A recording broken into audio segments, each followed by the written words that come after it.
નમસ્કાર દર્શક મિત્રો, નવા વિડીયો સાથે આપ સૌનું હાર્દિક સ્વાગત છે। આપ જોઈ રહ્યા છો IHRPC ન્યૂઝ। હું છું સોલંકી દર્શના। સિહોર તાલુકાના રામધરી ગામે રાજકોટ ભાવનગર નેશનલ હાઈવે પર મસ્ત મોટા ખાડા પડી ગયેલ છે।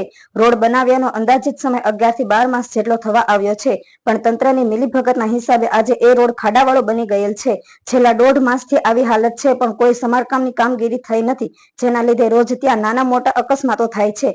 લોકોને ઘણી મુશ્કેલીઓ સામનો કરવો પડે છે। આજ રોજ આમ આદમી પાર્ટી યુવા કાર્યકર્તા કિરણ સોલંકી, સંજયભાઈ મકવાણા તથા તેમની સાથે ગામના લોકો ખાડા પૂરવાનું કાર્ય જાતે જ કરવા લાગ્યા છે, જેનાથી અકસ્માત થતા અટકી શકે છે। જેના કાર્યને જોઈને IHRPC ન્યૂઝના પત્રકાર જીતેન્દ્ર સોલંકી દ્વારા તેમના આ કામને જોઈ તંત્ર પાસે જલ્દી સમારકામ માટે રજૂઆત કરવામાં આવી હતી।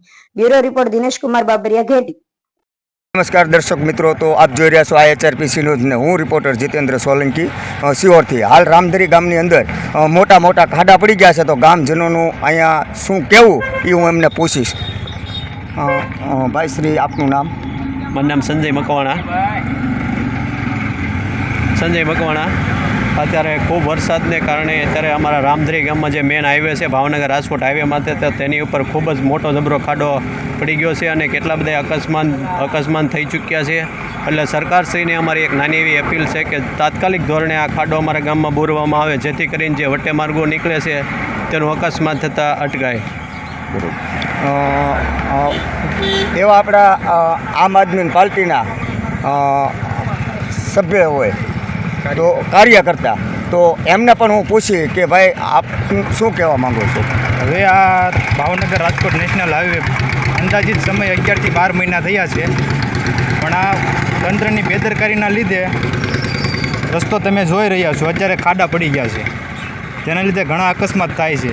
અને અહીંયા એક સુરક્ષા દિવાલ બનાવવી જોઈએ, જેને લીધે આ ડુંગરની જે માટી ધોવાઈને આવે છે એના હિસાબે માટી આ બાજુ આવીને પાણીનો ભરાવો થાય છે, એના લીધે ખાડા વધારે પડે છે।